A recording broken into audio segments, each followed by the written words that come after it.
Saya untuk pertama kalinya pada kesempatan hari ini berkunjung ke Cirebon, dan kemarin malam juga sempat berziarah ke makam Sunan Gunung Jati dan sekarang ke Masjid Agung yang ada Soko Tatalnya. Dan terutama di makam Sunan Gunung Jati saya menyaksikan betul bagaimana hubungan antara komunitas Tionghoa dengan komunitas Jawa, atau kita katakan dengan orang-orang di Nusantara ini pada zaman dahulu, di mana juga bisa kita lihat di makam itu banyak sekali peninggalan-peninggalan keramik dari Tiongkok yang mungkin kalau diperkirakan bisa berasal dari sekitar abad 13 dan 14. Dan Sunan Gunung Jati sendiri, Syarif Hidayatullah, itu memperistri seorang Tionghoa yang namanya Putri Ongtin. Nah, ini sebenarnya hendak mengajarkan kepada kita bahwa dua entitas ini, antara bangsa Nusantara dengan bangsa Tionghoa, itu sebenarnya bisa berbaur dengan sangat baik. Dan ini mengajarkan dan juga mengajak kepada kita bahwa kita mesti meneladani spirit untuk bisa berbaur seperti itu. Bahwa kita sebenarnya kalau sudi kita membuka mata hati kita ini lebih banyak memiliki persamaan-persamaan dibandingkan dengan perbedaan-perbedaan kecil. Kalaupun ada perbedaan-perbedaan itu, mestinya tidak kita besar-besarkan dan lebih-lebih lagi tidak kita bentur-benturkan.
校友会来到这个会所，就是简体文的华校的校友会的会所。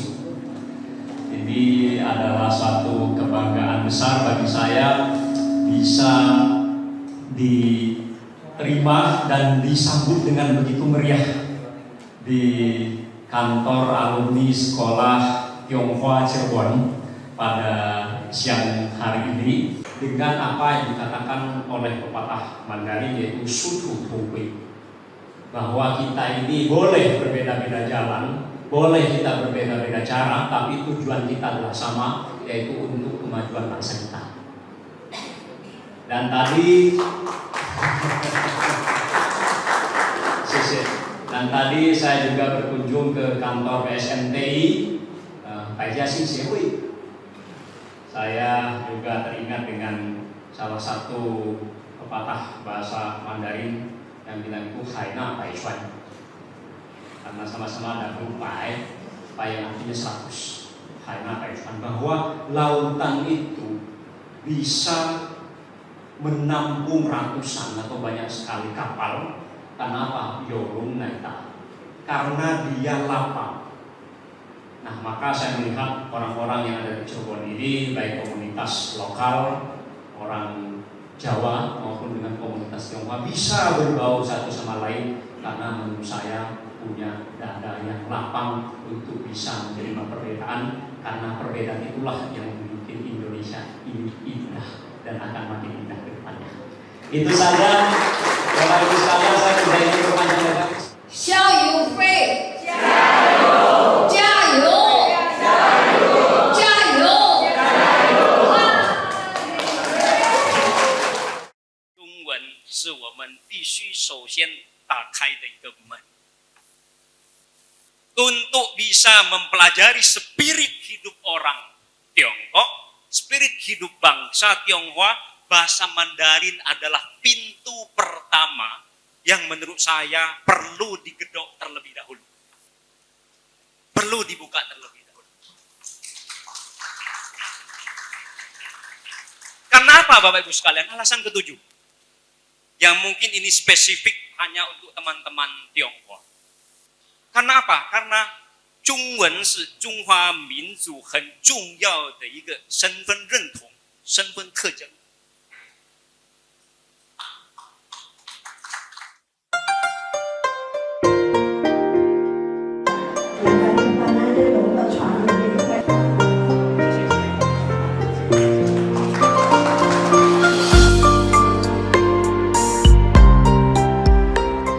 Islam misalnya mengajarkan kita untuk hormat kepada orang tua, birrul walidain, maka dalam kebudayaan Tiongkok ada suatu filosofi yang disebut sebagai xiao, yang artinya juga hormat kepada kedua orang tua.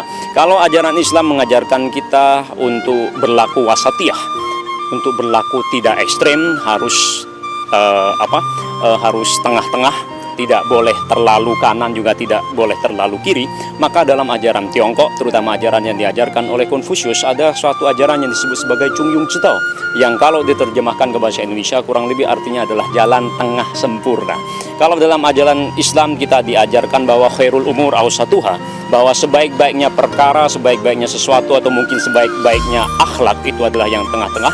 Maka Konfusius juga mengatakan kepada kita Chungyung Zhiwei de ye, Xije Yihu, bahwa sebaik-baiknya budi pekerti, sebaik-baiknya akhlak itu adalah yang tengah-tengah. Wow, ternyata banyak sekali persamaan-persamaan antara ajaran Tiongkok dengan ajaran Islam, dan mestinya tugas kita ke depan adalah mencari persamaan-persamaan ini supaya kita bisa menjadi bangsa yang bersatu, supaya kita bisa menjadi bangsa yang punya waktu untuk membangun Indonesia Emas 2045 ke depannya. Dan ini sebenarnya sudah ditunjukkan oleh komunitas Tionghoa, oleh orang-orang Jawa, orang-orang Nusantara yang ada di Cirebon ini sejak dulu dan mestinya sampai sekarang juga. Xie xie.